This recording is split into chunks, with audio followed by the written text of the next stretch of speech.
Morning, everybody. If you wouldn't mind adding the name of your organization to your name, if you click on the three dots at the top of your picture of yourself, you'll see rename and you can add your organization, just so we all know who you all are. Thank you.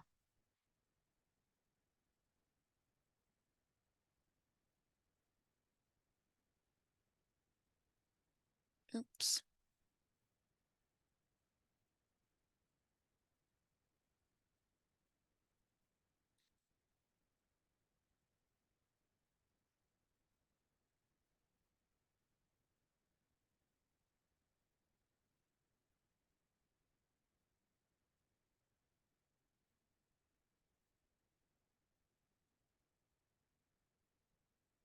All right, we'll just wait for a couple more people to come in and we'll get started in a second.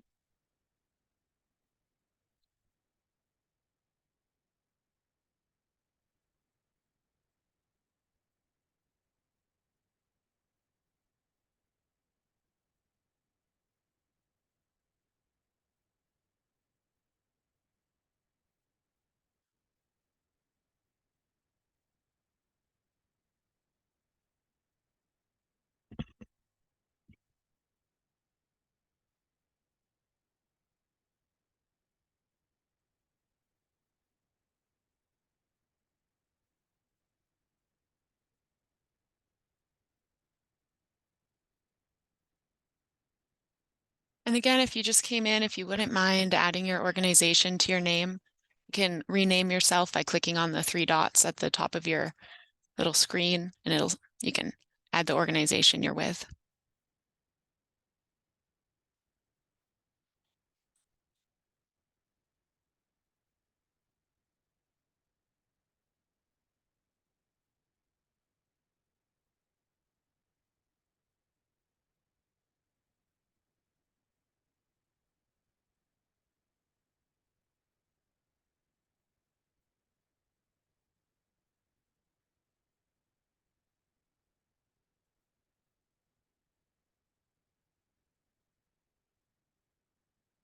We'll just give it one more minute as we wait for people to get connected and get in, and then we'll get started.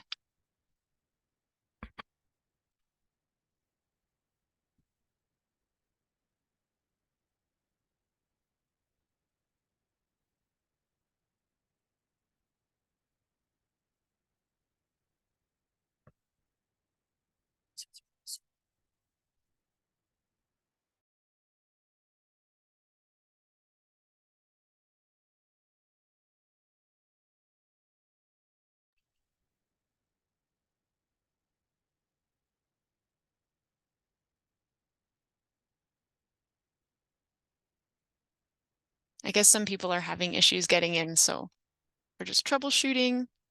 Just one more minute and we'll get started. Did you have to put in a password when you came Yeah, in?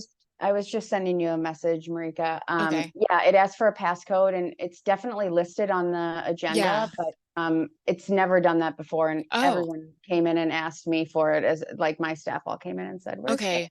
Because yeah, So I we think we do always have it on the agenda. I don't know why usually it doesn't ask for it, and it did this time. This is Cassie with Wheeler SWCD. The calendar invite has a different passcode than the actual agenda does, so that might be some confusion for folks. Oh, okay. We'll have to update that. But if anyone's having any issues, yes, the password is JDBP. If someone reaches out to you, just let them know and I'll get it fixed for next time. I'm sorry about that. Marika, do you mind sending an email to the listserv really quick? Yeah. Thank you.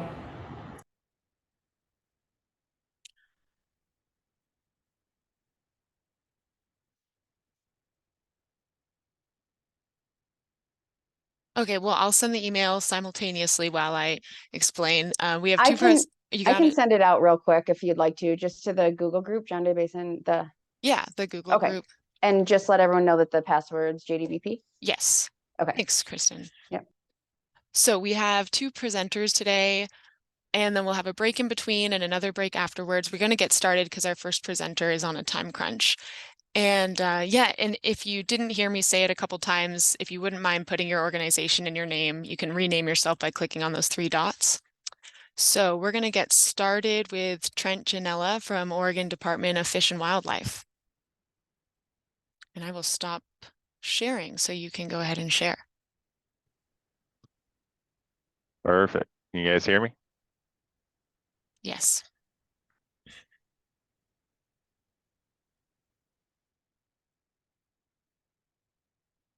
Okay, can you see the screen all right? Yeah, we can see it. Okay, perfect. Yeah, so my name is Trent Gianella. I'm a assistant wildlife biologist with the Oregon Department of Fish and Wildlife located in our Dow's office. And today I'm just going to give a brief overview on the status of Oregon's mule deer population, give some basic biology, habitat needs, and current threats, just kind of to set the stage and give some background on kind of some things we thought about when developing the prioritization ranking tool that Erik's going to talk about later. So here's just a graph showing Oregon's mule deer population over the last 40 so years. Oregon's mule deer population increased exponentially from the 1920s to about the 1980s, where this graph starts here, where the population reached its peak at about 300,000 mule deer. And this population reached this level due to the favorable habitat conditions during this time, mostly as a result of the intense timber harvest that we had ongoing, just creating a lot of understory forage production due to that timber. And predator control was also at an all-time high during this time. And so the combination of these conditions just resulted in very favorable conditions for mule deer that led to the increase. And but this population was kind of unsustainable at this level. Since the 80s, as you can see here in the graph, we have seen a steady decline over the last 40 years in Oregon and also across the Western United States. Mule deer have just been decreasing due to a multitude of factors that I'll touch on briefly today. Oregon's mule deer population today is estimated to be around 165,000 individuals. And due to this steady decline, ODFW is constantly working to restore mule deer populations, and we are contributing a significant amount of time and money towards mule deer restoration. Recently, we have developed a new mule deer management plan. We've started managing mule deer populations at the herd range scale instead of how we had used to at the wildlife management unit. We've developed new population survey methodologies, are using a new integrated population model, and have ongoing research to hopefully better inform future management decisions and habitat restoration actions. So now I'll just go over some basic mule deer biology. Mule deer are considered browsers and are highly selective foragers due to the small rumen to body weight ratio that is incapable of efficiently digesting highly fibrous forage. So they really rely on high quality forbs and shrubs within their diet. Mule deer mate in November and have a gestation period of about 200 days, resulting in a first of June partition dates. During this gestation period, the third trimester of gestation and lactation, energetic demand really increases during that time. And then once fawns start beginning to ingest plants after about 10 weeks after giving birth, that demand on the adult doe starts to decrease. Mule deer diet requirements and the energetic demands of reproduction are a major factor contributing to seasonal migratory movements that we do see in our mule deer herds. Mule deer herds within Oregon are partial migrators, so a portion of them are residents staying within this lower elevation winter range habitats year round, versus the majority, about 60% of our deer are migratory, so transitioning between winter and summer ranges between these seasons. And these seasonal migrations are between these winter ranges are driven by the quantity and quality of food sources available at these different locations throughout the year. The higher elevation summer range habitats will contain higher quality forage, often leading to better body condition and higher survival rates compared to the resident deer that maintain that lower elevation residency year round. And the timing of migration and duration of these migrations varies between individuals and within our various herds across the state. But on average, spring migrations from winter range down or up to summer range in the spring begins on average April 19th and takes about 15 days to reach that summer range habitat. Deer traveling from summer range down to winter range during the fall begin migrations around November 4th, and the duration of these migrations usually takes about 18 days. And this map on the left here just shows a collaring effort done by ODFW, where we collared about 1,700 deer to map the migration paths of mule deer herds throughout Oregon. So you can kind of see the migration paths and several of these different herd ranges between winter and summer ranges there. And due to the mapping of these migrational movements between winter and summer ranges, we were able to develop mule deer herd ranges that we're now managing at. As you can see, the herd ranges in this map here. And this is a significant improvement from past management, which was at the smaller wildlife management unit scale that often included several portions of various populations within each wildlife management unit. And this was an issue given that our population surveys were conducted on winter ranges, but deer were being harvested on summer range habitats. So this is a major improvement that we have shifted to recently.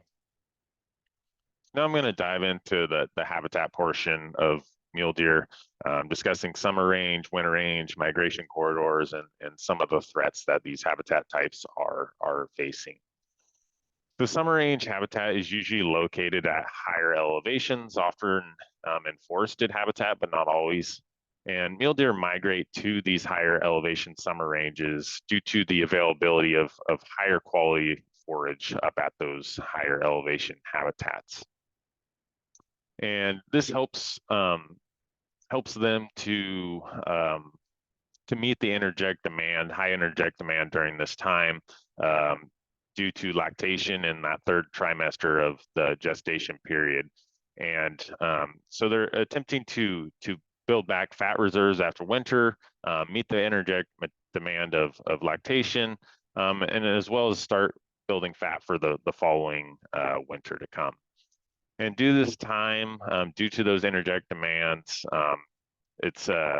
energetic demand is about 4 to 7 times higher than other times of the year. And they must obtain forage with minimum crude protein values at 12% with 11.5 kilojoules per gram of digestible energy content. And the quality of forage that they are ingesting during the summer can have a significant impact on pregnancy rates, litter sizes, and fawn growth and survival. So this is a study I just wanted to highlight here, showing the importance of deer to obtain that high quality forage. And in this study, they were looking at the impact of the quality of forage on milk quality. So they split diet groups up into a high quality diet, a medium, and a low quality diet. And at the end of this 24-week period, females on that high digestible energy diet produce milk with about 10% more protein than those on the low digestible energy diet. So the quality of forage that deer are eating in that summer definitely has an impact on the quality of milk that the fawns are receiving. And they also looked at the impact of the quality of diet on fawn growth and survival, and also the timing of the decline in forage in the summer. So in this experiment, all deer were on the high quality diet up until July 13th, and then were split into the 3 different diet quality groups. And at the end of this 20-week period, fawns on that low digestible energy diet had about 14% smaller body mass and 20 to 50% poorer survival than the medium and high diet quality groups. So again, this really just highlights the importance of having that high quality summer range forage in order to have a productive population with high fawn survival and growth. So some threats to summer range habitat, changing forest management practices is one I will discuss, and also the warming climate that we have been experiencing. So as I mentioned earlier in the talk, intense timber harvest in the mid-1900s created very favorable habitat conditions due to the opening up of forest canopies, allowing light to penetrate the floor, generate those understory forbs and shrubs and grasses. Reduced timber harvest over the last 40 years, combined with intense fire suppression, has resulted in overgrown forests with little understory forage production, just due to the inability of light to penetrate down to the floor.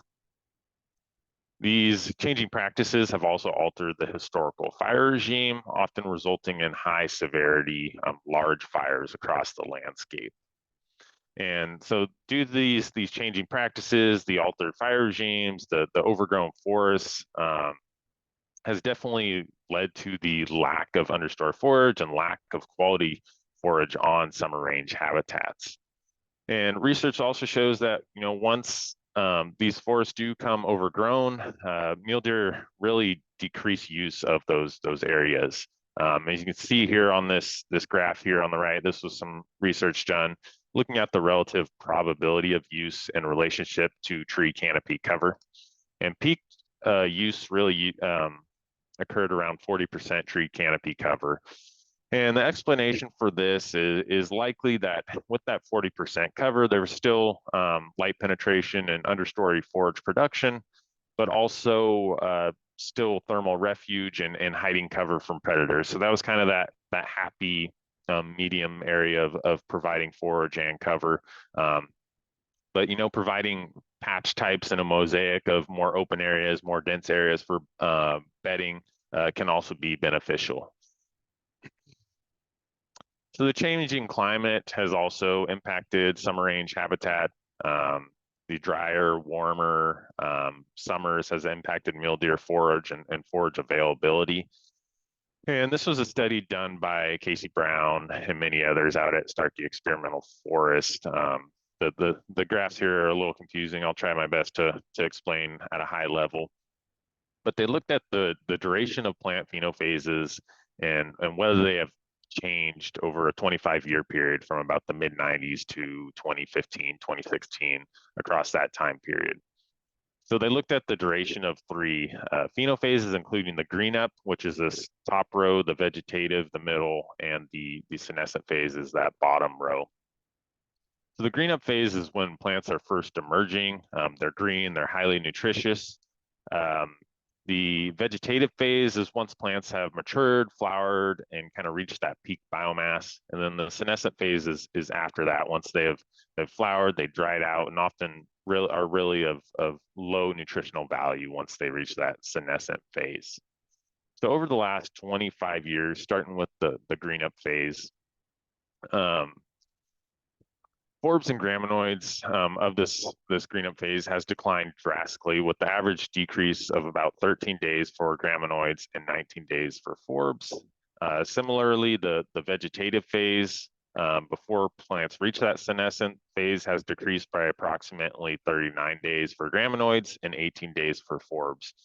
And this has resulted in a longer duration of a senescent phase. So these shifts have reduced the quantity and quality of forage late into the summer during that pivotal foraging period for adult females as they have that high energetic demand of lactation. Now shifting gears to winter range habitat. So winter ranges are usually located at lower elevation, often in kind of sagebrush, grassland habitats. And a significant portion of these winter ranges are located on private lands.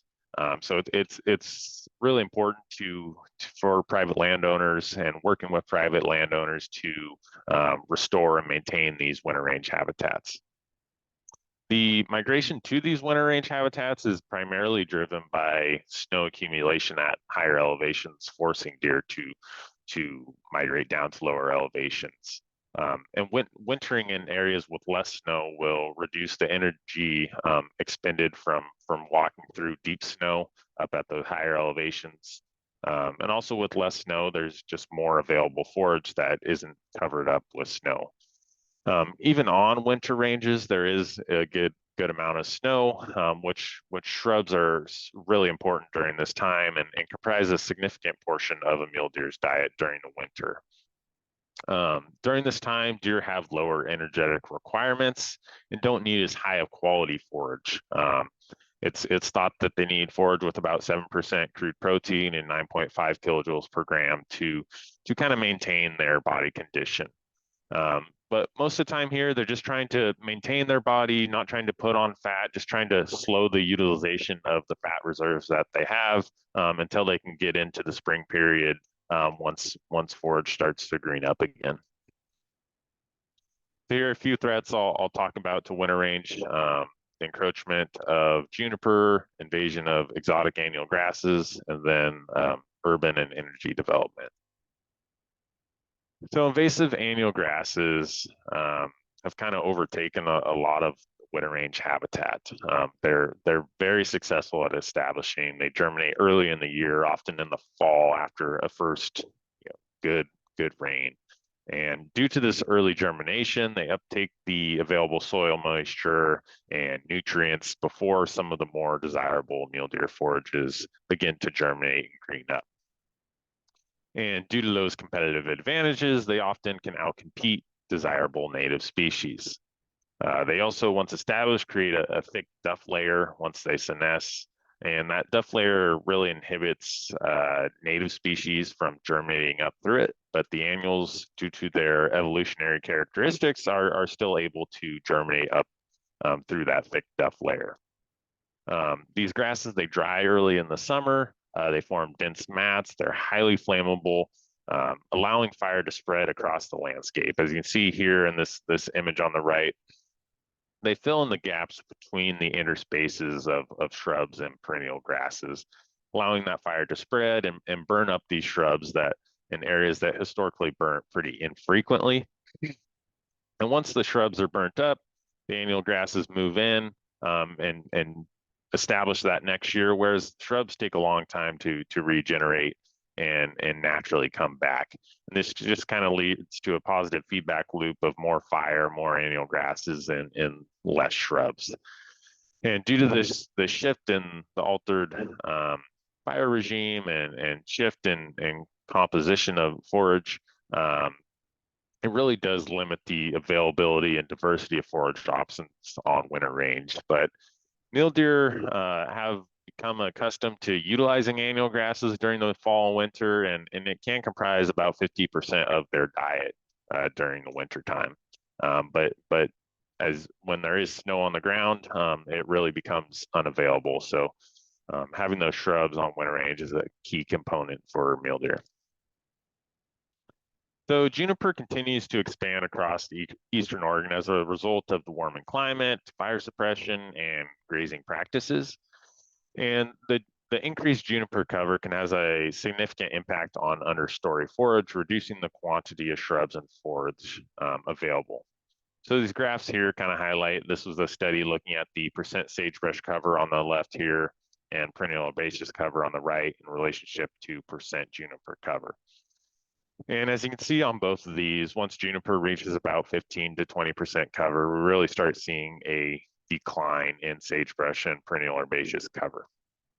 Other research has also shown that once that juniper cover reaches that 20%, mule deer use significantly declines during the foraging period. So those early morning periods, the dusk periods, kind of those crepuscular time periods when deer are often up foraging, they tend to avoid the high areas of juniper cover due to the lack of forage within those areas.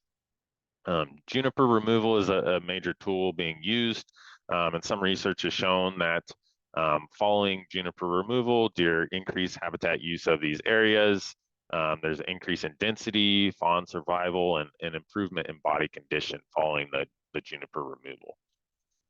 But juniper can be important to some levels during the winter, providing some thermal refuge and hiding cover. So again, some mosaic of patches where there is still that hiding cover, thermal refuge, but areas that do provide still understory forage production and high quality forage. Lastly, I'll just briefly touch on development and the impact of development on winter range habitat. So residential development, so urban sprawl, cities building out and expanding into that winter range, and also rural development. So just houses and shops more in rural areas do have an impact on mule deer winter range, usually by either directly removing habitat and displacing individuals to less favorable areas can have an impact. Roads, there's a bunch of roads can have an impact due to direct mortality, and also increased disturbance, fragmenting habitat, off-road vehicle use, have a significant impact on deer, increasing their disturbance, increasing deer movement rates, and altering their habitat use. It's estimated about 6,000 mule deer are collected annually by ODOT as a result of vehicle collisions, but this is likely a lot higher than that. So roads are definitely having an impact on winter range to mule deer due to the direct mortality and increase in disturbance. Lastly, energy development, primarily solar development. These developments do require exclusionary fencing, as you can see on this image here, complete fencing, which completely removes the habitat from being used by mule deer. So we really do make an effort to work with solar companies to place these in areas that will have the least conflict and least impact to mule deer. Being careful not to place them in key winter range habitats or within migration corridors. So those are kind of some of the issues with development. The last habitat component I want to touch on is the migration corridors. And these are the routes that connect winter and summer ranges that deer travel. And they travel nearly the exact same route year after year, and this pass this knowledge off to their fawns every year. Along these migration corridors, deer may use stopover sites. It's thought that these stopover sites, spending a couple days in these areas due to having more productive forage compared to other areas along the migration corridor. It's also just suggested that they may be stopping to slow down their migration and keep pace with that vegetation green up, kind of surfing the wave of green up or down. So those are kind of some important things, having stopover sites along these corridors. And some threats to migration corridors, we've touched on a couple of these already. Fencing, this can lead to mortality due to entanglement issues, especially with woven wire fencing.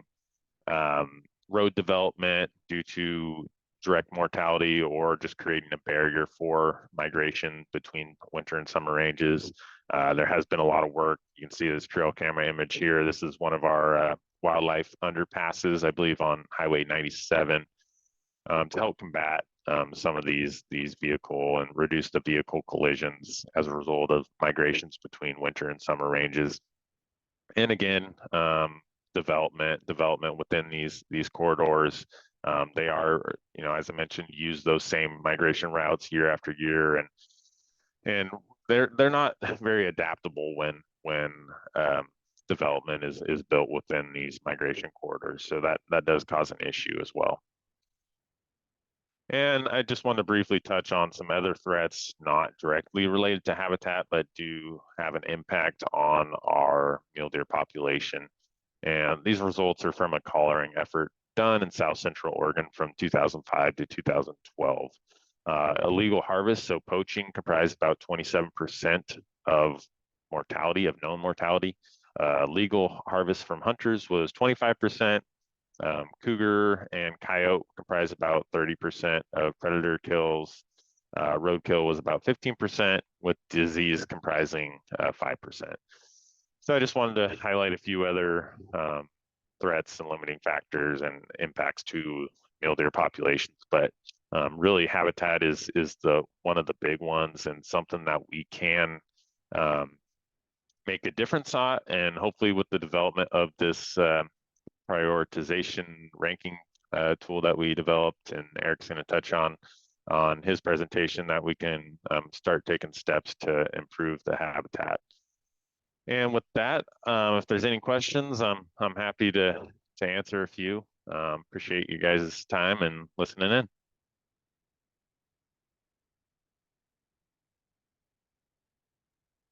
Feel free to ask your questions or type them in the chat if you're more comfortable to do that. Thanks, Trent, for presenting. Yep, of course. All right. Hi, thanks for the presentation. That was super interesting. I just wondered if you could list off some of those high quality forage options for during their summer range when that's really important. What are some of the key ones?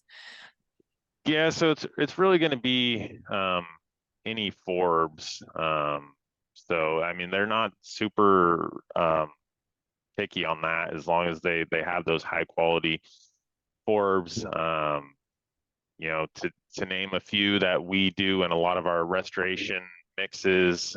You know, we plant some alfalfa, clover, but those are more in mixes that we do. We're also going to be doing a study in our district, doing a fecal DNA metabarcoding, so collecting fecal matter, and hopefully figure out more what they are eating on those summer range habitats. So that's hopefully we'll get a little more detailed information on that, and I can hopefully present on that down the road of what we find. But it's pretty cool technology that we're hoping to look throughout the summer and how diet shifts throughout the summer by collecting fecal matter throughout the summer and then analyzing it through DNA metabarcoding. So that's something we're working on, and hopefully will help inform future management to come.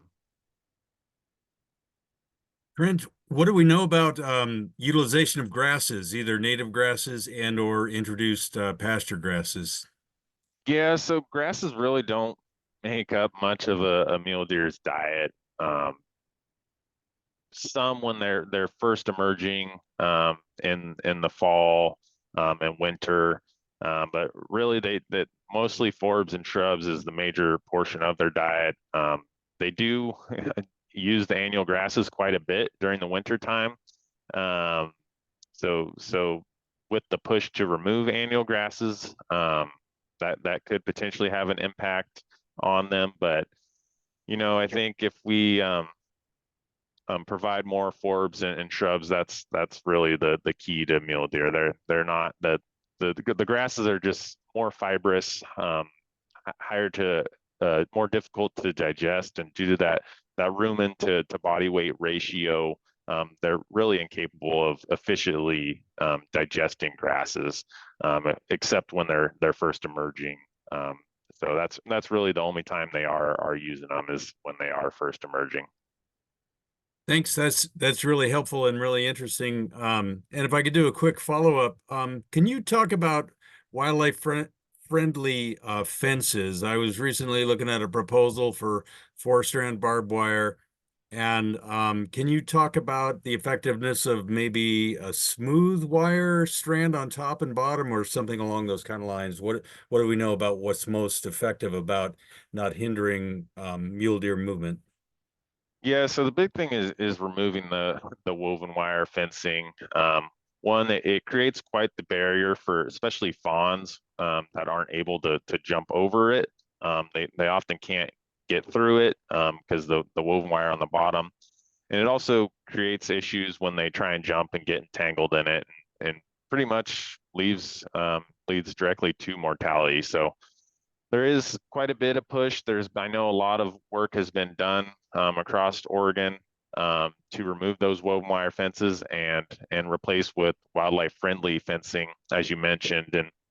And the woven wire or the wildlife friendly fencing allows for more space underneath to go under, and also has height requirements and spacing requirements that have been shown to limit and significantly reduce those entanglement issues. So, you know, there has been a lot of work done on that, and I really do think it has had a pretty big impact on lowering those mortalities caused by fencing.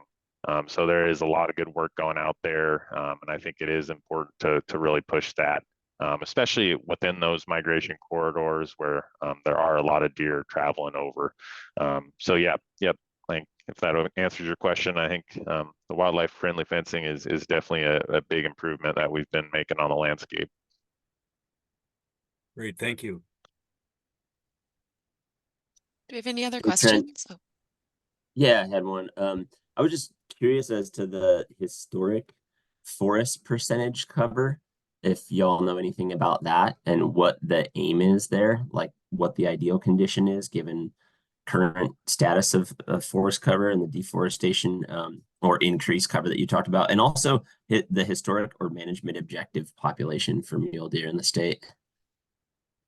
Yeah, so I'm not just off the top of my head sure of the historic cover, and I guess it depends what you mean by historic, but the logging practices in the early 90s were just a lot more intense, clear cuts, just a lot more, and that really was just unsustainable harvest. But prior to that, I think I'm not really sure what was the historical cover before all the intense. I think we probably had more fire, less intense fire. So a lot of understory burns that weren't high severity crown fires that kind of maintain the forest at those less coverage areas.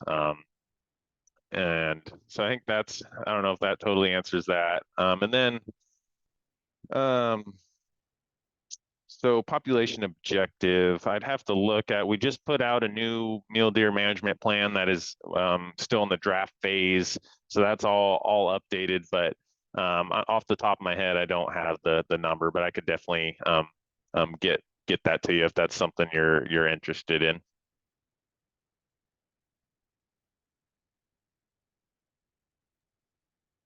okay. And we have 2 hands raised. So we'll go Rebecca and then Jeffrey.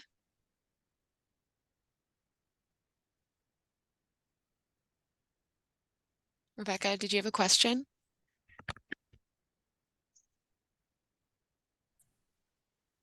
Sorry, I was still muted.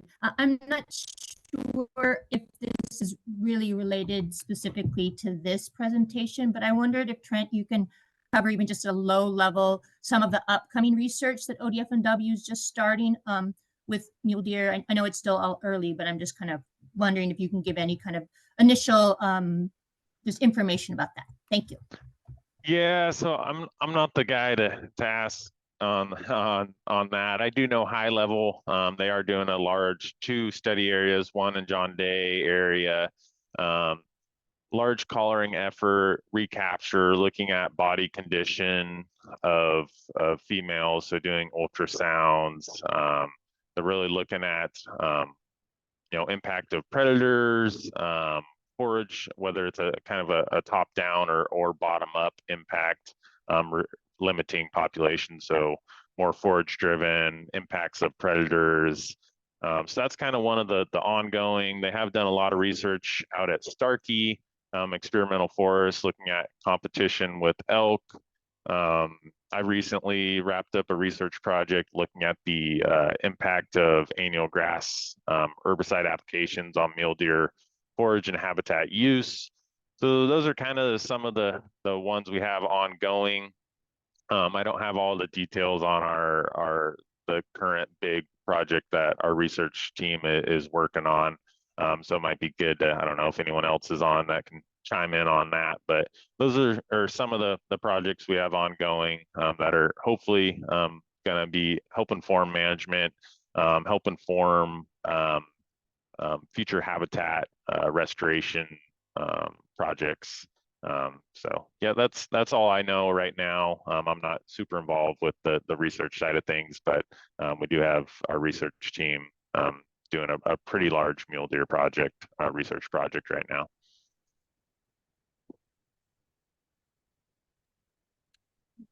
Jeffrey, you had a question?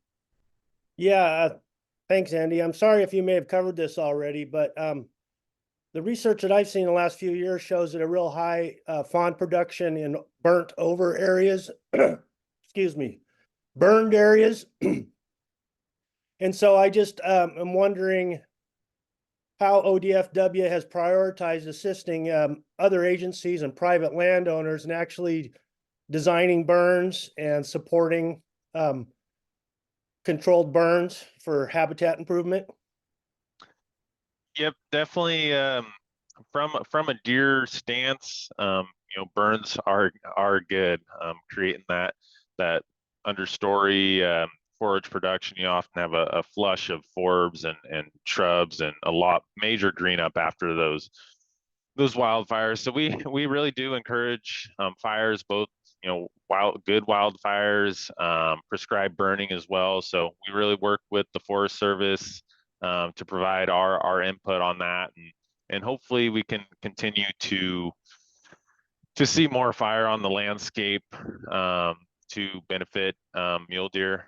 There's definitely other species that need to take into consideration as well, and social viewpoints as well. So just finding that balance, but it definitely is a more fire a priority and big benefit to mule deer. And I think it just takes time to educate and get that word out, and for us to voice the importance of that for the benefits to mule deer. So we're doing what we can and working with the Forest Service to implement these burns and hopefully see more of that on the landscape. Do you know if ODFW actually has a targeted number of acres that they're actually with some real, measurables, instead of just advising and assisting and letting other agencies take the lead? Is it something that ODFW is actually trying to take the lead on in any areas? Not that I know of a target number. We do sometimes work with the Forest Service through Good Neighbor Authority agreements to do some more thinning and burning and to take that on and take the initiative that way. But I don't know. I don't believe we have a set target number that we're shooting for that. Okay, thank you. And Brian Kelly had a question. Yeah, thanks for letting me ask so many questions, but this is fascinating. And Trent, this has been a great, concise presentation, so I really appreciate it. I have a question on the migrating herds versus the deer that seem to stay in the winter range areas. I think you mentioned about 2/3 we think are migrators and about 1/3 are roughly in situ. I live in LeGrand, and we have I can't walk my dog without seeing mule deer. And they love the city parks. Some of them, they love eating arborvitae in town.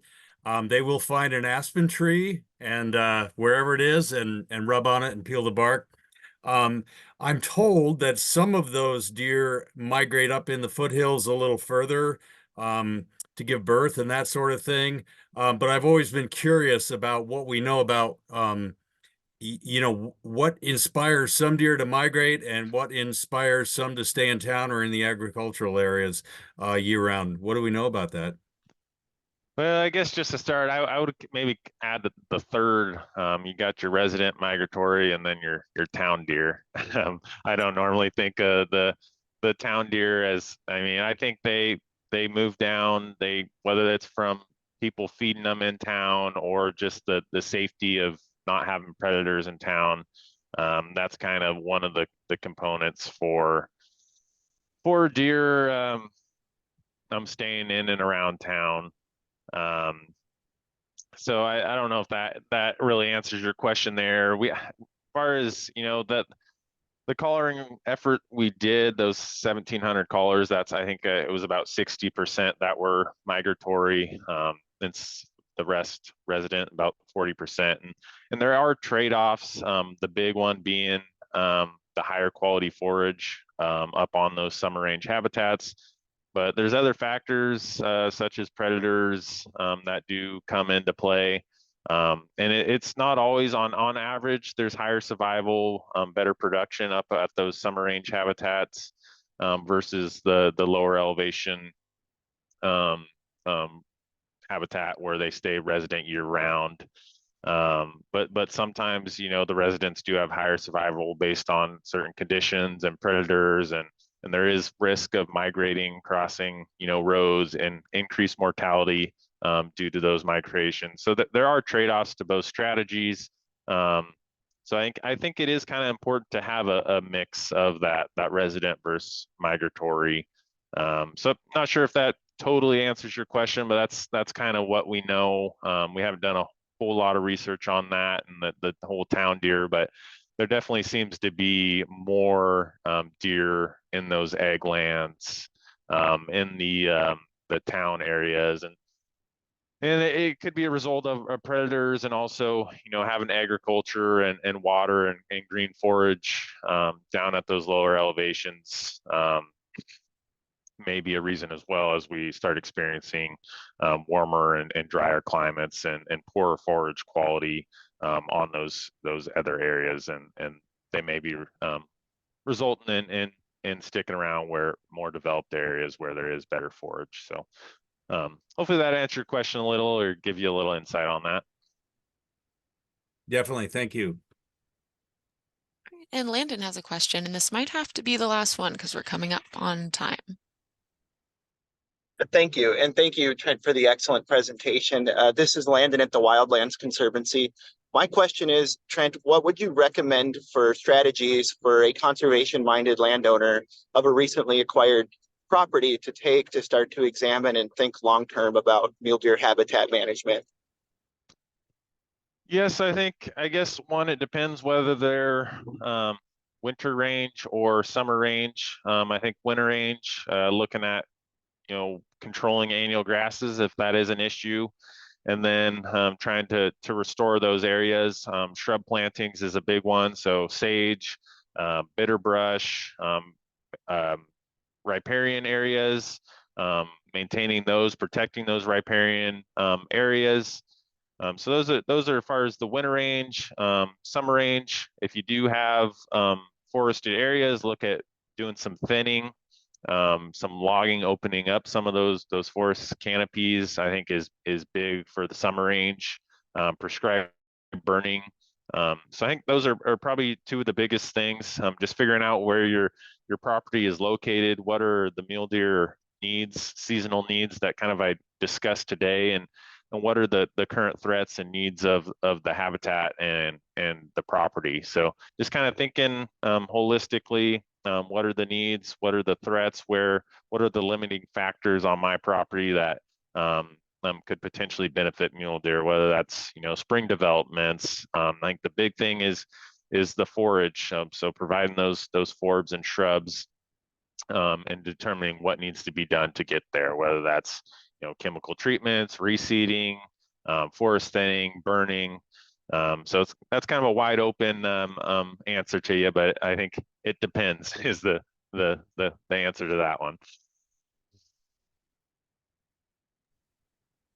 Great. Well, thank you so much, Trent. Thanks for your presentation and for joining us today. And if anybody has any follow-up questions, would you mind leaving your email in the chat? Yep, I can do that for sure. So appreciate you guys listening in today. Great, thank you. And we have a break now, and when we come back from the break, we will hear from Erik Rook. So we'll come back at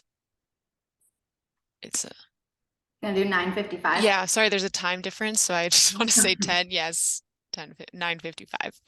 All right, well then we'll see you in a couple minutes.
All right, it is 9:55. Everyone can start coming back in.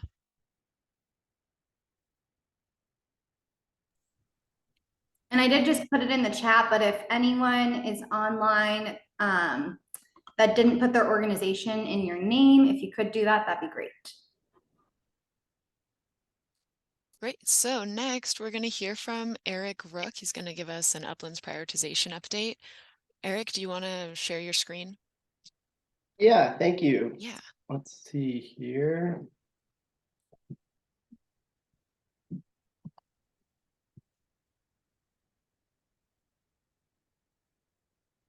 Okay, can everybody see my screen? Yes, we can. I'm going to move it so that I'm looking at the right thing. Okay. Hello, Well, everyone. My now name we is don't Erik. see it. Now we see your desktop. Interesting. Okay. I'm pretty good at breaking this stuff. Aren't we all? So, what about that? Yes, now we see it. Great. Okay.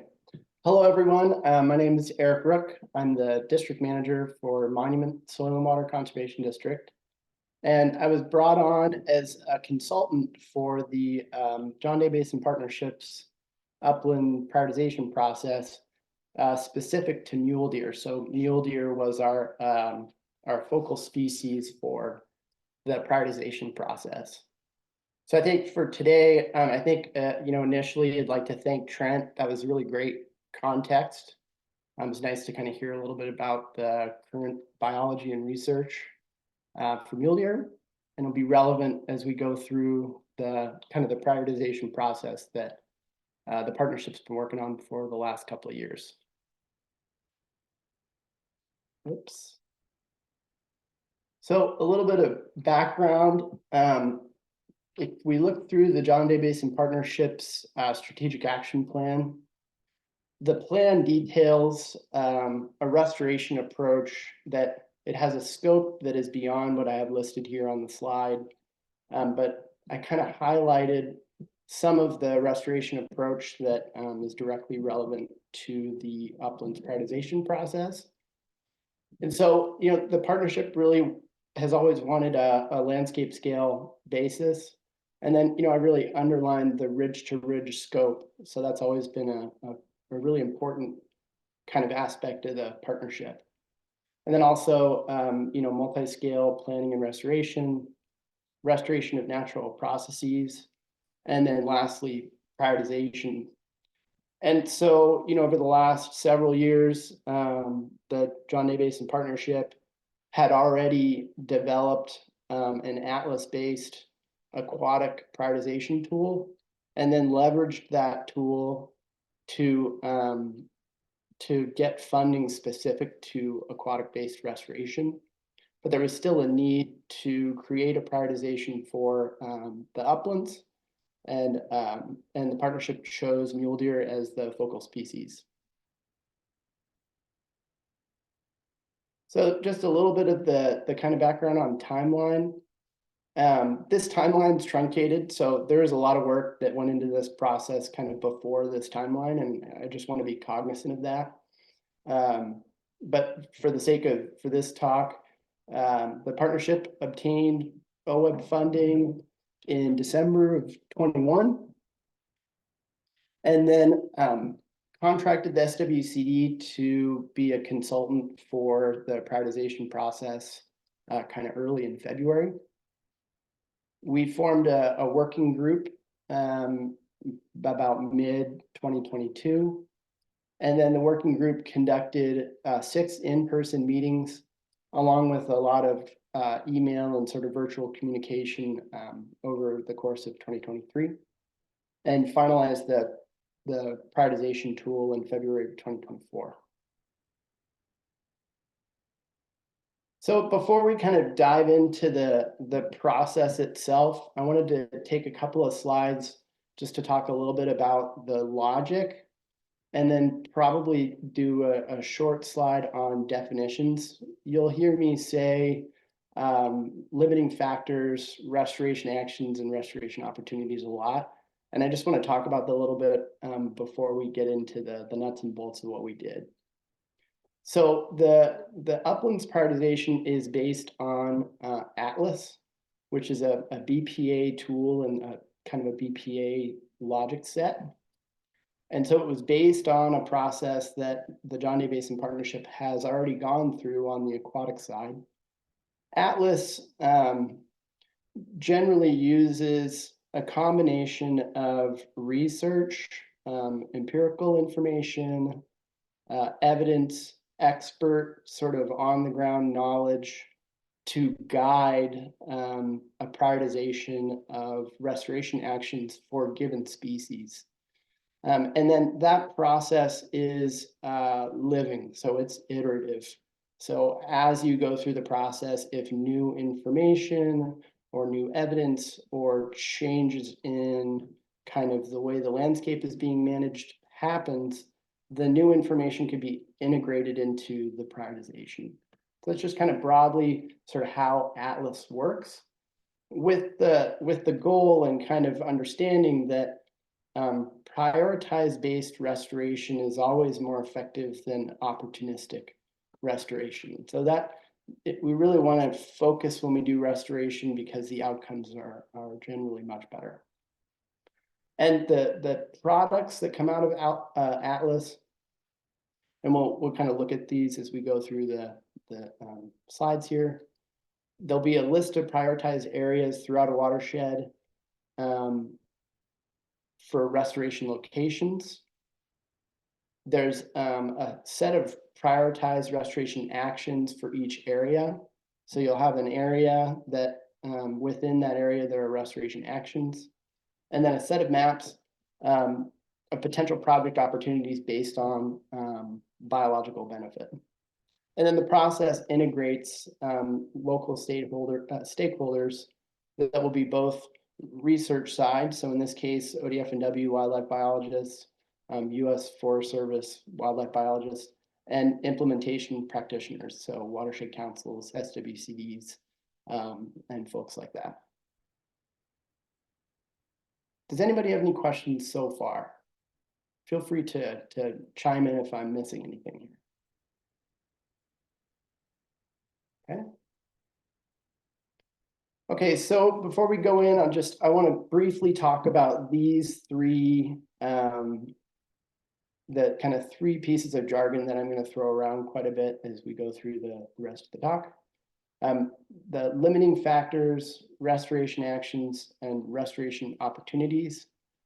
These three things are linked and sort of have relationships to each other. But I think we should just briefly talk about the three of them before we dive in. So limiting factors they're an environmental feature that limit the growth, abundance, or distribution of an organism or a population of organisms in an ecosystem. They can be bottom up or top down. So primary productivity, like forage, would be a bottom up limiting factor to a population, or top down would be like predation. So predation would be a top down limiting factor.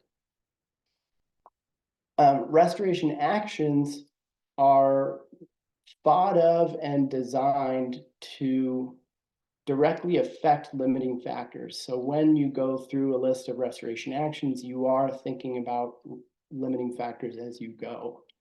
And all restoration actions have relative impacts to limiting factors. And I have an example. So you can think of if you have a limiting factor of forage, but you have restoration actions like brush management, prescribed burning, or forest stand improvements, they will have relative impacts depending on what limiting factor you're talking about. And we'll get into that, but I want to highlight that there is a relative impact of restoration actions depending on what limiting factor you're talking about. And then lastly, restoration opportunities in the context of a prioritization is a spatially defined area with a suite of restoration actions within it. So it's going to be a defined area that tells you what types of restoration actions would benefit limiting factors within that area. Does anybody have any questions about that so far? Okay. Okay, so in terms of an outline of our process, we basically, after we formed as a group, we sort of did a literature, GIS-based, sort of pulling references and data sources, pulling together as much as we could to help inform the process. Pulling in information happened throughout the meetings too, so more information came in as we were going through the prioritization process, so that we sort of modified what we knew as we were going. We defined the limiting factors for mule deer. We then weighted limiting factors based on how much each one of them was, how much force it had to limit the population of mule deer. And then weighted subbasins, or weighted the limiting factors by subbasin to prioritize that work, to prioritize which subbasin to start in. We then defined restoration actions and weighted restoration actions relative to limiting factors. So we could say, given this restoration action, how powerful is it to enact change on a suite of limiting factors? And there's a crosswalk, and we're going to look into this more as we go. We then delineated the John Day Basin into restoration opportunities, in this case, HUC 12s, and prioritized restoration opportunities based on what restoration actions are applicable to each one of those units, each one of those HUC 12s. So this is more of a graphical summary of kind of how that process looks.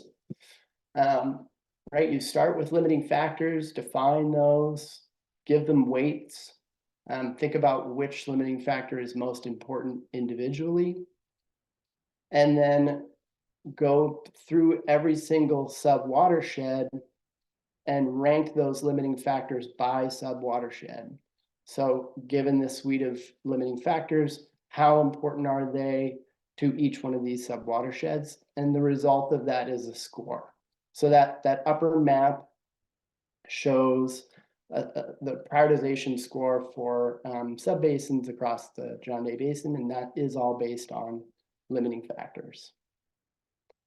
We then used, like we were talking about, kind of defined the restoration actions, gave them weights relative to the limiting factors, and then ranked all of the HUC 12s across the entire John Day Basin. So that second map is all of the HUC 12s across the John Day Basin with a ranked score, kind of a maximum biological benefit score.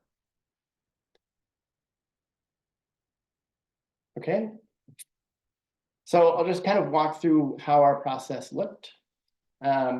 There is an initial sort of suite of limiting factors that were defined by the partnership kind of early on in meetings. We wanted to look at the entire list and kind of consider all the potential limiting factors and define them. And in this case, some of them were called. Some of them, as we worked through the process, seemed like there wouldn't be restoration actions that as a partnership we could or would enact. I think predation is a really good example of that. So while predation was kind of like originally proposed as a potential limiting factor, as a restoration community, it's not really in our wheelhouse to be managing for predation. And so we called that limiting factor. And so several of them were for a variety of reasons we called, and then defined, so we went through and then basically defined what each one of those limiting factors meant as we went forward.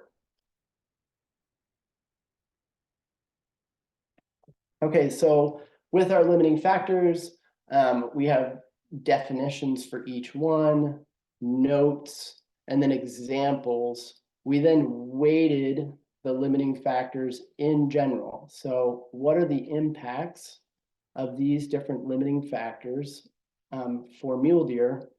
And you can see they have scores depending on how powerful of a limiting factor they are. With that, we then prioritized subbasins. So you take your initial score that a limiting factor has, and then apply a tier to every subbasin, and that is how you end up with a subbasin score. So it's how powerful are these limiting factors, and how powerful are they relative to a subbasin? And you can see some of the variability in scores as you you kind of look through the subbasins.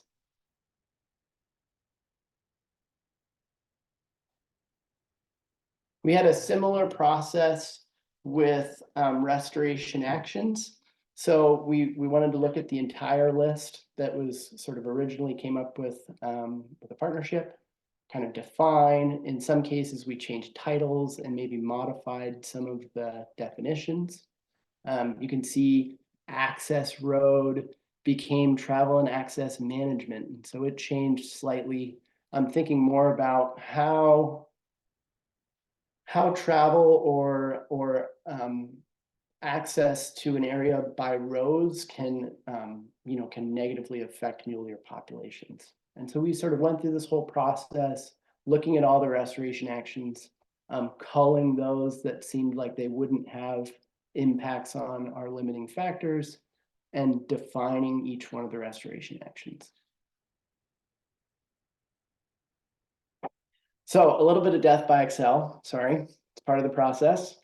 You then have to use a crosswalk. So you need to know the relative power of a given restoration action across a suite of limiting factors. And so we'll take a look at one with a lot of variability. So for upland planting and seeding, how effective is it at enacting change on these different limiting factors? And so you want to know, what is the weight, what is the effectiveness of that restoration action across a suite of limiting factors? And you use that to create your final scores for the individual HUCs.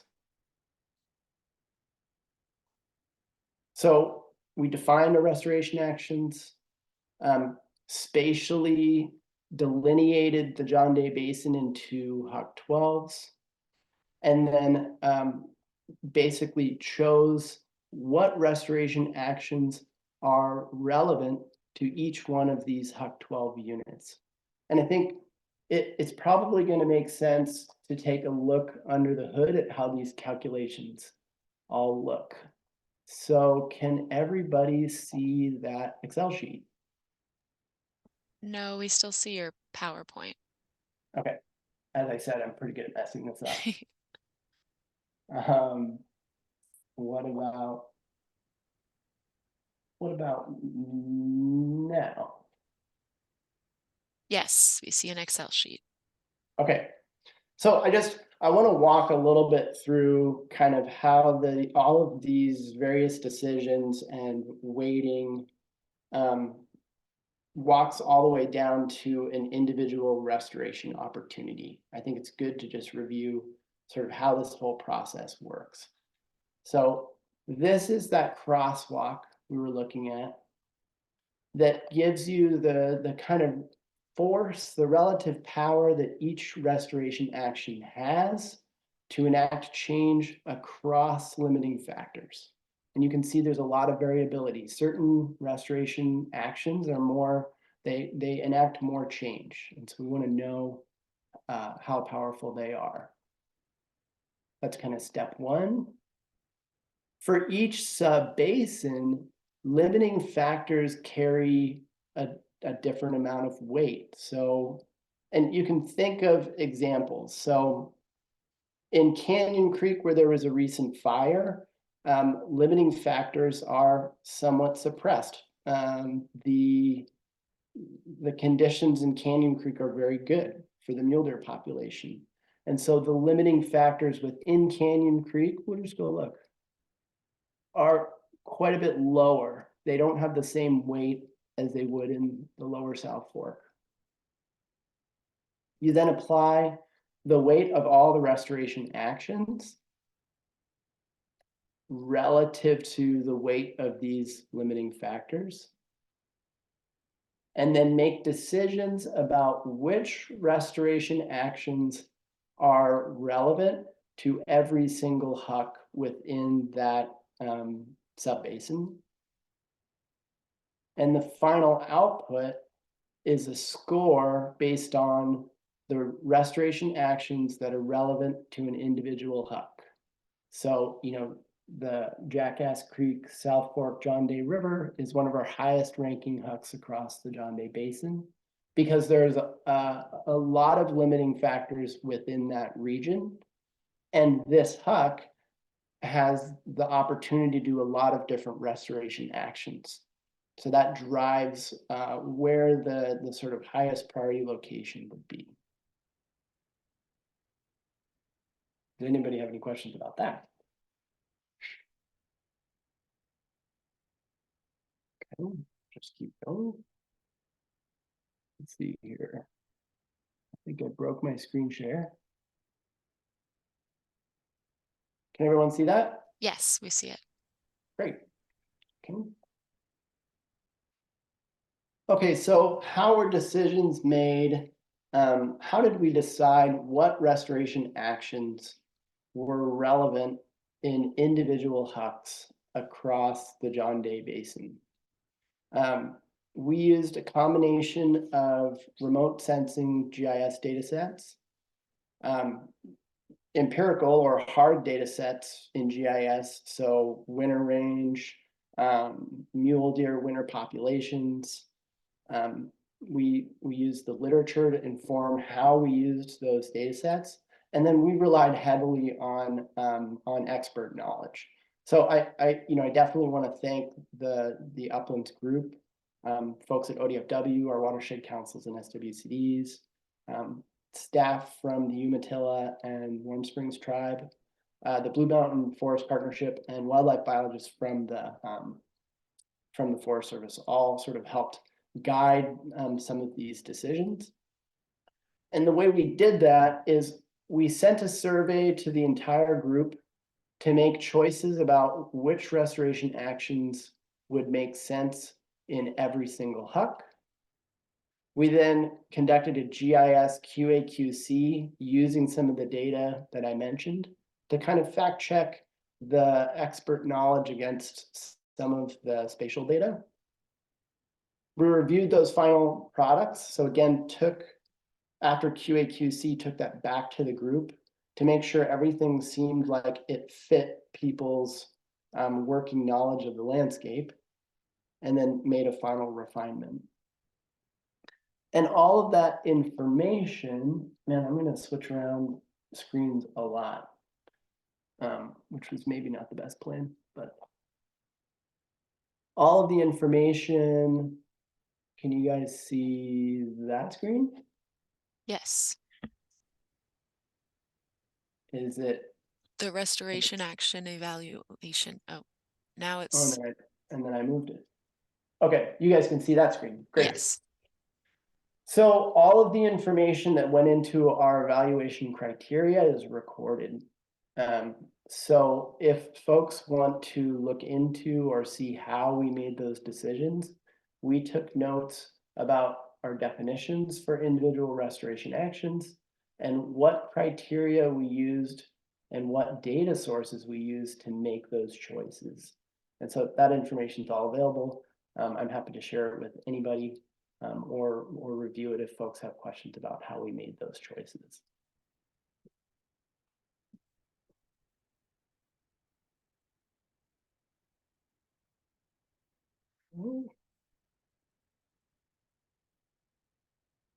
Okay, so next steps, we'll be submitting a presentation abstract to the Connect conference. The conference is April 16th.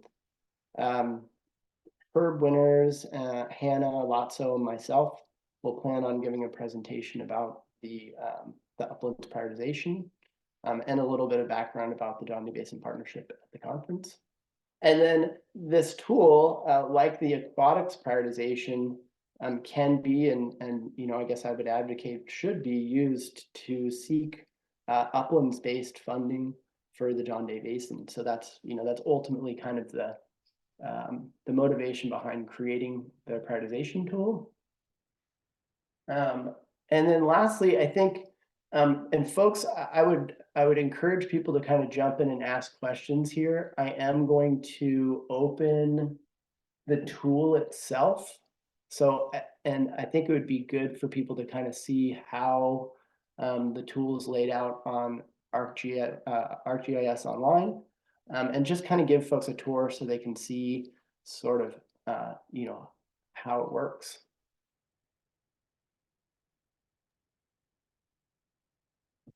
Can you guys Okay, would you be able to, I have a question. This is Yeah. Kristen Wells with the Northbrook John Day Watershed Council. I am Yes. just kind of wondering, in our geography, I am wondering, could you just maybe, let's pick a trib and just kind of show how we would go and look at that data? Yeah. Let's just look at Long Creek. So first, can you guys see the AGOL platform? Are you guys looking at that? Yeah. Yeah. Okay. Not just the slide, like the actual thing on the internet. Yeah, Oh. we're looking at the, Okay. oh, make wait. No, sure. we're looking I at the guess- slide. Yeah. Yeah. Okay. Yeah. As I said, I'm really good at doing this wrong. I mean, So, it's complicated. well, and I'm like moving around all over the place, which, for better or for worse. Okay. Can I you also see put it Yes. in the chat, Eric. So if anyone wants to click on that, you can follow along on your own browser if you wanted to. And now Okay, we so you do guys see can the see- web page. Yes. You can see my cursor going crazy? Yeah. Okay, great. So this is the tool all based on online.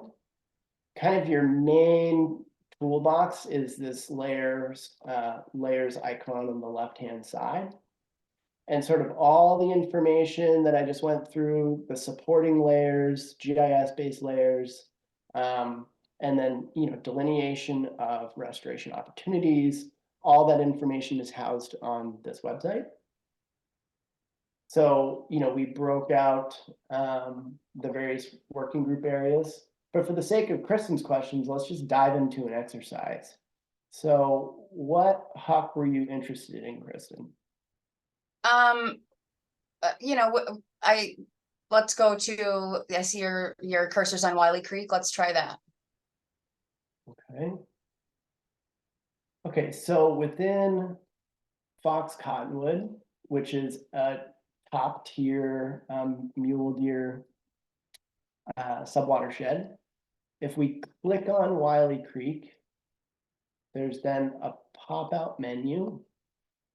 The pop-out menu will tell you the total biological benefit score, how many restoration actions you can do within that HUC, or are recommended, I should say, within that HUC, how many acres the HUC is comprised of, and then some of the remote sensing information kind of broken out by HUC. So what percent of it has dense tree cover? How much of the HUC what percentage of the HUC is over 4,500 feet? What percentage of the HUC is private land? And then it lists the various restoration or recommended restoration actions for that particular HUC. Does that kind of give you what you're looking for? Yeah, that's sweet. Okay. And then there's a lot of functionality. There are a lot of tools kind of baked into the platform. Can I ask another one? Yeah, go ahead. Say, okay, I'm sitting down and I want to see where the highest ranking HUCs would be within, say, Fox Cottonwood. Is there a way to query that and then be able to see that? The queries that we have work for the entire basin, so they don't work by subwatershed. But what you could do, or what someone can do, is they are delineated by tiers and color. So if you looked at Fox Cottonwood, you can see that these two HUCs are the darkest in color. And if you zoom in, it shows you the total biological score by huck. So, you could actually just kind of brute force and look at it. Okay, these are both the darkest. These are our highest priority hucks for fox cottonwood. So visually, it's pretty intuitive. It's pretty easy to see where our kind of highest priority areas are within a given sub watershed. But if you wanted to get like what are the highest, like which ones are the highest priority across the basin, you could say, show me every restoration opportunity with a score over 1100, and it'll highlight those highest priority hucks. Nice. Cool. Thank you. Yep. That's, I really just wanted to give folks a tour and kind of talk through what we did. Do folks have questions? There's a question in the chat. Let's see. Fraser Moore asked, is there a way to view the attribute table the way querying is made much easier? That way querying is made much easier. Also, is this data downloadable for GIS use? So you're asking about the entire attribute table for all of the hucks, Fraser? I'll quickly chime in. Yes, I was just curious if there's a way to manipulate or view the attribute table, and if this data is downloadable, because we have our own GIS use, and so it's kind of much easier if we can keep, basically download the data and then view it against all the other data layers we have downloaded already, versus like going between one web browser and then another to view different data sets in different places, if that makes sense. Mm-hmm. So we do have all of the data that went into the creation of the prioritization tool. I don't believe we have just the uplands total biological benefit score layer, but I would have to check. I need to dig through the geodatabase and see. I'm assuming we do. I think that the goal of the partnership would be to have a usable tool that folks utilize the tool. And I'd sort of have to see kind of how we want to manage data transfers and the dissemination of that data. So I don't know that I quite have the capacity to speak to that all the way. Certainly all of the background data. So let's see here. What am I sharing? Okay. All of the supporting data I could definitely share, and is also available on the platform. Great, thank you. I think from my perspective, it'd be really helpful if this were a shapefile, and then you could kind of click on the sub watersheds as you do, and then we could just have that in our in-house system. But I understand if data sharing is sensitive.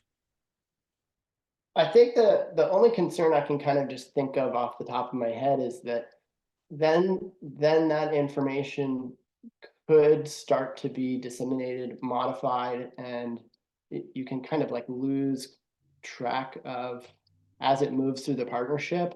It can kind of, the organization of it can sort of fall apart. And so I'd want to kind of be sure that that was the direction we wanted to go in. Yeah, I see Kristen going off mute, but she might say the same thing. That's why, Fraser, we've made these, this and the Atlas tool public for anyone that does have an ArcGIS account. Like Erik said, that's, I think, one of our biggest concerns is having that shareable and then getting modified and maybe, getting shared then again, and it's not, the correct version of what we've had before. So that's kind of why we've made these public so that everyone can view them. Yep. Okay. Kristen, do you have anything else? Yeah, the other thing I was just going to say is Fraser, I think that the Blue Mountain Land Trust did have a login or does have a login. We can definitely get you that information so that you could use the tool freely, but we did try to set it up too, so that there would, like, a lot of those layers that maybe you're using independently are loaded into ArcGIS Online. So we have like a GIS directory that would tell us what layers are on there. And so we're hoping that it would be user friendly, that you'd be able to view it with all of that other information. I know it wouldn't be specifically, your organization's layers and land ownership and landowner stuff, but as far as the GIS group worked hard to get all of the shape files sort of clipped to the John Day Basin and make it really easy to be able to view this information with that other GIS data.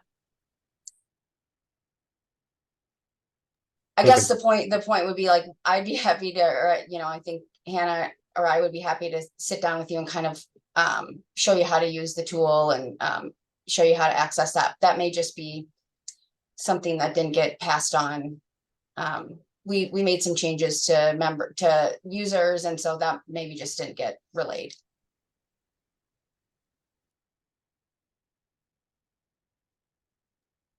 Do we have any other questions? Don't be shy. There's got to be more questions. I don't believe it. Come on, guys. I just did this for 50 minutes. Go ahead. Hammer away. Okay. Hey, I think I mentioned this to you in an email, Erik. I think like maybe a future direction or something that could be interesting is if,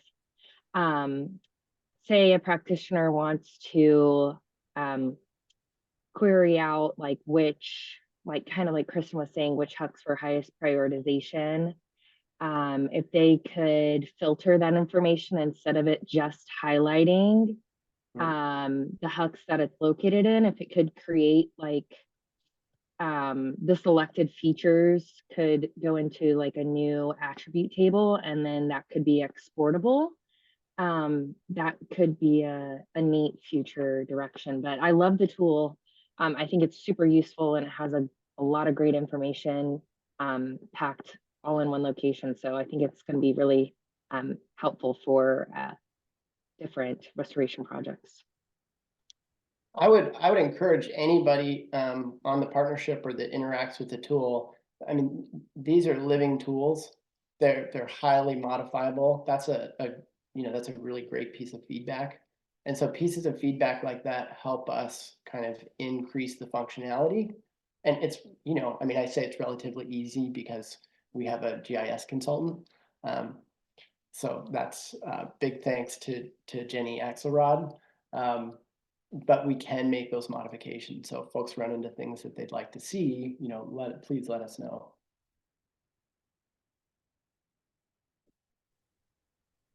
I have a quick question. Yes.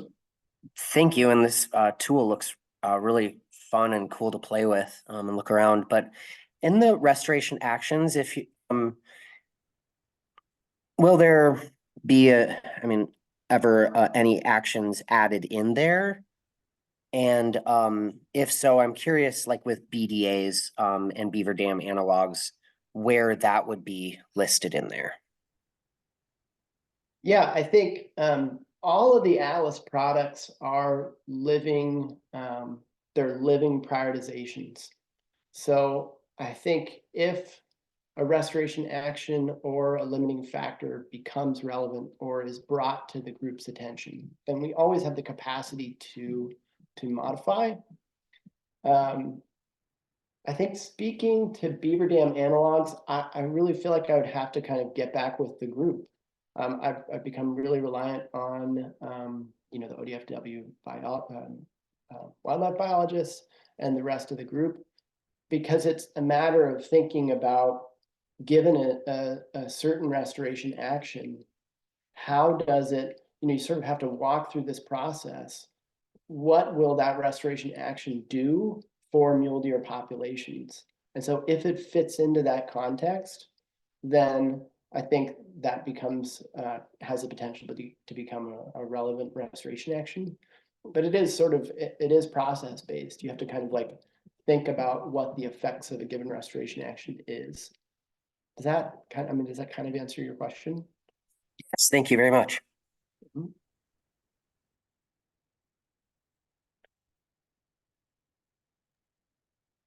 Any other questions out there? Okay, well, thank you so much, Erik. I'm around too, so if folks have questions, they play around with the tool and questions come up, please feel free, give me a call or send me an email. Thank you. Great. Thanks so much. Now we have a break and we're a little early, so let's come back at 9:50. Okay, 9:50. 10:50. 10:50. I'm sorry. It's okay. Thank you. Okay, 10:50. Bye-bye.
All right, so it is 10:50 now, and everyone should be coming back because we have Hannah Latzo is going to come and give us a exciting update.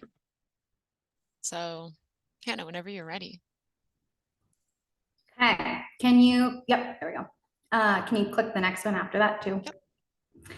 Okay, so first off, well, sorry, one back, Marika. I guess I can just go through quickly what will be in this update. So I'm going to quickly go over the FIP timeline for our current FIP and for a possible new FIP.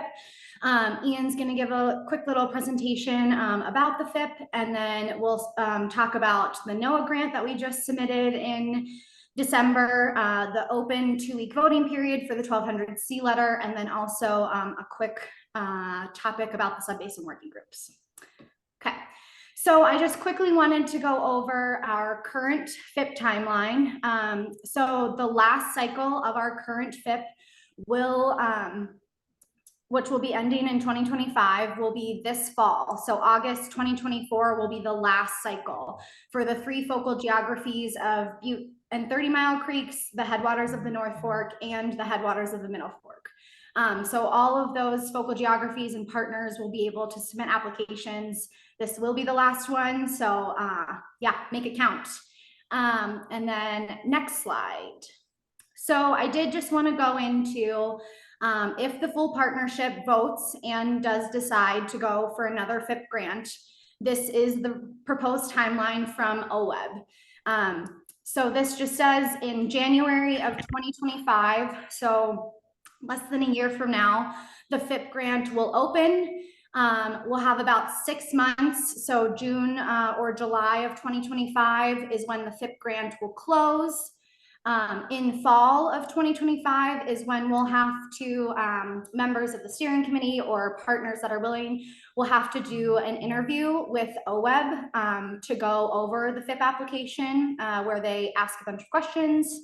And then in January 2026 is when the final FIP grants will be awarded.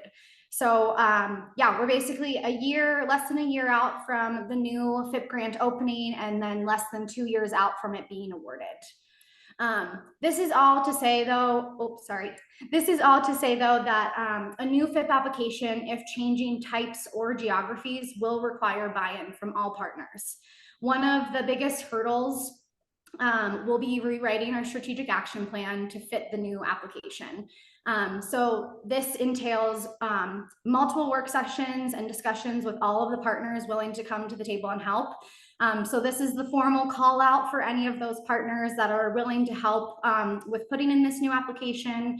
Feel free to reach out to myself or anyone on the steering committee. It'll be needed, any and all partners.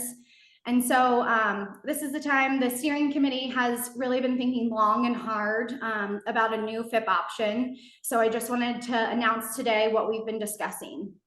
Our option would be to continue the aquatics work, still focusing in the headwaters of the North Fork and Butte 30 Mile Creeks due to the increased interest from federal partners in those areas. And then while switching from the Middle Fork headwaters to the lower South Fork geography. So a lot of discussion has occurred internally to come up with this option. And right now it's just that, an option. Our hope is that at the May meeting, we can have a broader discussion with all of the partners and have some smaller breakout groups to have some meaningful conversations about this topic. So just please keep that in mind between this meeting and our May meeting. We do want to hear from your organizations about this option, if it works for you, if it doesn't, or if you have other ideas. So just come prepared for that May meeting in person to talk about those ideas. And then I also just did want to stress that although our option is for another aquatics FIP, we do strive to be a ridgetop to ridgetop partnership. So tools like the uplands prioritization that Erik just went over can help us apply for other funding sources to leverage the aquatics funds. And so with that, I will pass it over to Ian, who is just going to give a little bit more topic description about why we are choosing to move away from the Middle Fork. So Ian, whenever you're ready. Awesome. Thank you, Hannah. Good morning. So yeah, go ahead and go to the next slide there. Yeah, so to build a little bit on what Hannah said, I just want to step back a little bit to talk about how the structured implementation and monitoring design that we had proposed back in the strategic action plan development period in 2018, how we could do a potential shift or alteration of that to better reflect changes on the landscape, and then changes in both potential implementation and monitoring actions through looking ahead 6 or 7 years to another FIP cycle. So this is the structured implementation plan that we had developed for the main stem, middle fork, and south fork populations. And this is again focused on areas that are just upstream of our rotary screw trap sites, where we're trying to evaluate fish in, fish out responses to habitat actions.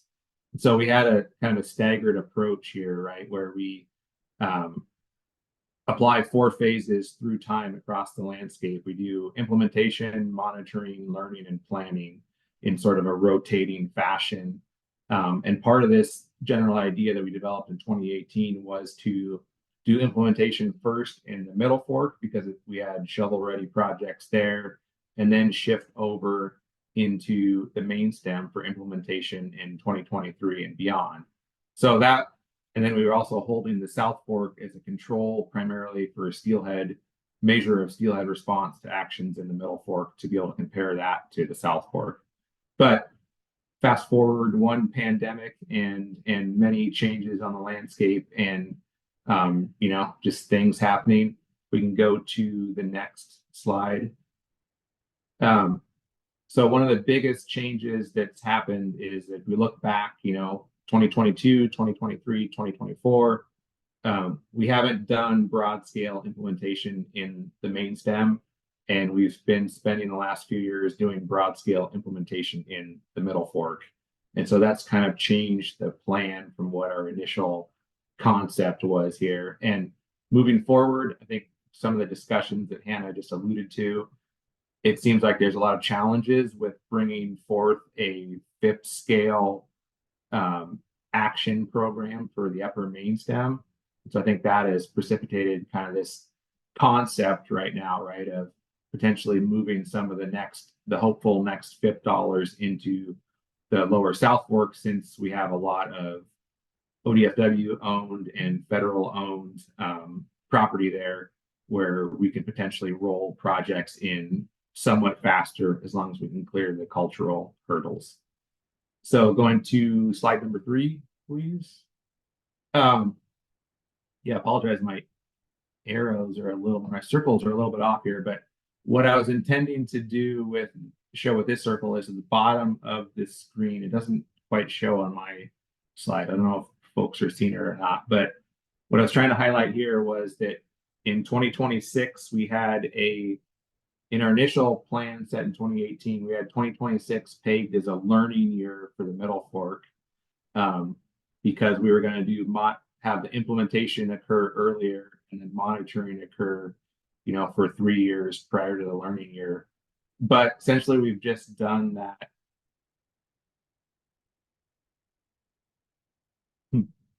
Yeah, I'm not sure why that shows up like that, but essentially it's fine. Essentially, we've just done a learning year with our near completion of the 15-year report for the Middle Fork IMW. And so at the end of this current FIP cycle, the scenario that Hannah has proposed, for consideration is to end the FIP funded restoration implementation phase in the Middle Fork, and then shift that implementation phase over to the South Fork.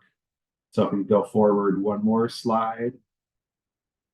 So I have this one labeled 2024 as a rough draft proposal of how we could adjust this structured implementation table, pending discussions this spring and through May.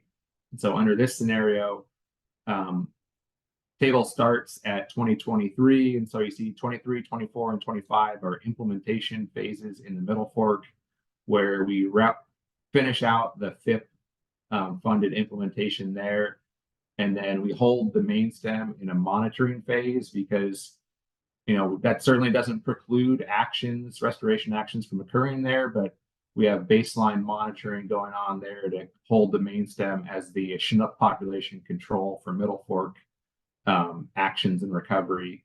And then we shift over with the hopeful startup of another FIP cycle, we shift over to starting implementation actions in the South Fork in 2026. And so we think of that as sort of a staircase implementation design where we held the South Fork as a control for a period of time, and then we move it into an implementation category and slowly kind of work across the landscape and try to do implementation eventually across the entire landscape. So we can't hold a certain area as a control forever, because we have to phase them out of controls and into implementation in a staircase type design. So under this scenario, the FIP funded implementation work would sunset in the Middle Fork in 2025. We continue the monitoring in the Middle Fork via Middle Fork IMW dollars from 26 on to, I think my slide actually goes to 2032, from 26 to 32. And then 2028 would be the next major learning year in the Middle Fork, where we dial down some of our in-basin juvenile monitoring to create more capacity on our end to focus on a 20-year report for the Middle Fork IMW. And so simultaneous with that, there's action implementation occurring in the South Fork. And so potentially some of our juvenile monitoring in the South Fork is reduced while that is going on, because it doesn't make sense for us to be monitoring juvenile distribution or habitat use while implementation folks are actively working in the stream. So again, just want to emphasize that this is a rough draft modification to the structured implementation table, and I'm happy to tackle questions at the end of this presentation, or look forward to discussion and consideration of this through this spring and at the upcoming May meeting. So that's what I had. Thanks for the opportunity, Hannah, and I'll throw it back over to you. Great, thanks, Ian. Does anyone have any questions for Ian while he's still on about those charts or sampling? Yeah, Hey, Ian. Oh, Sorry. Go ahead. Yeah, Ian. this is Andy with Trout Unlimited. Ian, I was just curious to know, overall numbers wise, what percentage of the John Day population is coming out of those different forks, right? So like the Middle Fork, South Fork, and Main Stem above where they all converge, and the North Fork as well. Thanks. I'm not sure if that's something you know or not, but.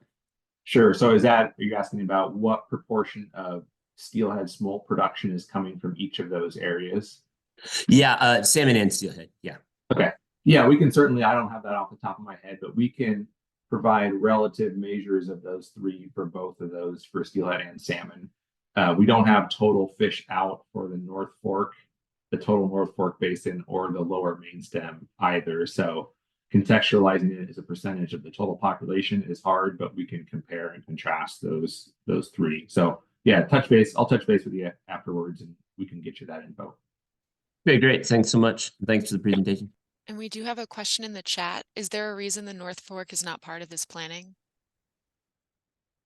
Yeah, the North Fork is not listed on our structured implementation because of what I started with, is that we don't have a screw trap in place to monitor fish out. So this is just a way of staggering implementation in the areas where we have screw traps capturing an entire main river sub-basin for fish out. So in the North Fork, we are only able to effectively sample Desolation Creek, and so we're not monitoring the fish in, fish out response to work in the upper North Fork, just because of logistical challenges with trapping that area.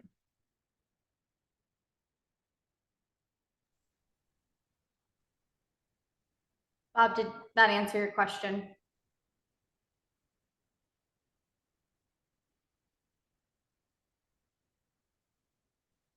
Gonna go with a yes. Oh, okay, thanks. Yes, thank you, Ian. Any other questions? Okay. So I will just finish for the rest of my update. Thank you, Ian, for presenting that. Like we said, this will be our option, but we will further discuss this at the May meeting. As you can see on the screen, that will be May 15th. Tentatively, that will be held in Fossil or Condon as of right now, but more information on that meeting will come out. And that will be a full group in-person meeting with a site visit as well. I'd also like to suggest that between now and the May meeting, if we could get the sub-basin working groups back together to meet. Like I think most of you know, we've been trying to meet twice a year, once in the spring, once in the fall, but I think this would be a good time to have those smaller groups meet to kind of talk about the options possible for a new FIP. And so if we can just go over really quickly. So Stephen Kelly and Brent Smith are the working group leads for the upper main stem South Fork. So if you were in that geography, feel free to reach out to them and get added onto the list. Erik, Rook, and John Zach are the leads for the Middle Fork, North Fork. So if you're in that geography, feel free to reach out. And then Herb Winters and Debbie Bunch are the lower John Day working group leads, and they've been meeting pretty regularly. But yeah, that would just be really nice to get some of those smaller group discussions started before this May meeting for those organizations. And then I will quickly go in. So we did submit a NOAA grant for underserved communities. And so we asked for just over $570,000 for partnership capacity for partners, but also project development funds for those partners. So this incorporated 12 partners within the whole partnership. And we find out in October, so it will be a little bit longer to find out if we did get that grant. But I just wanted to say thank you for everyone that helped and worked on that grant. We ended up getting 13 letters of support. So hopefully that'll really show that we have a good, strong partnership that deserves this money for capacity. And then last, I think, is that if you haven't already, please do go and vote. The 2-week voting period is open right now for the 1200C letter to DEQ. This will close on Thursday, February 22nd. So you have just over a week to go in there and vote. And then please, if you have voted already or will vote, just email me. You don't have to tell me what you voted. Just feel free to tell me that you did vote. So if it does come down to it and we need more votes, I know who to pester.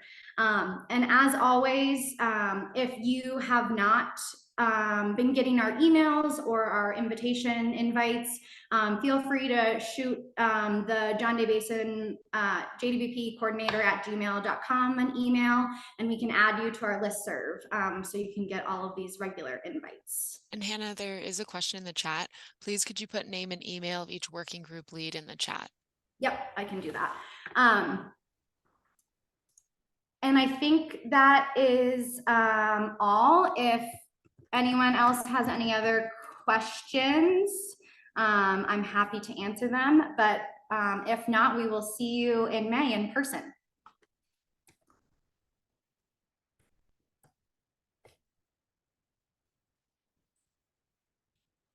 Oh, go ahead, Jeffrey.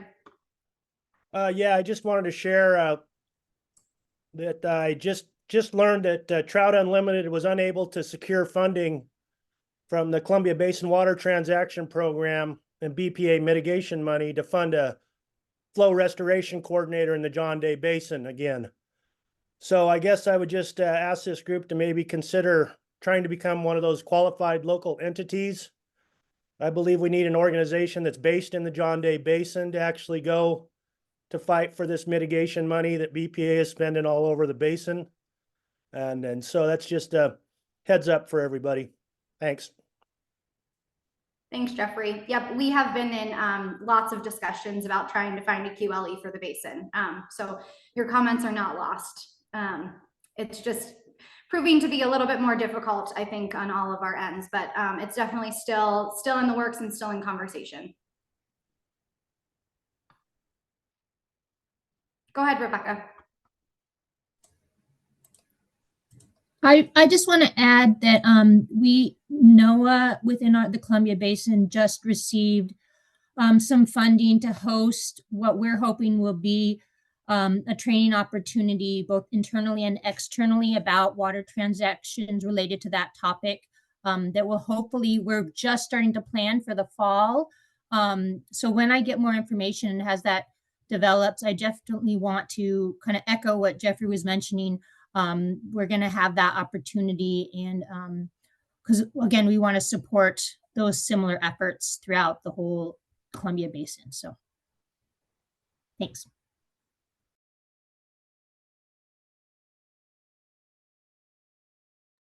Any other questions or comments before we go?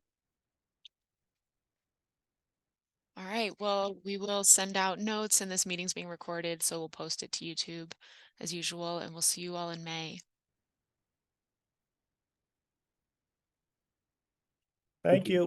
Bye, thank you. Thanks, everybody. Have a good one.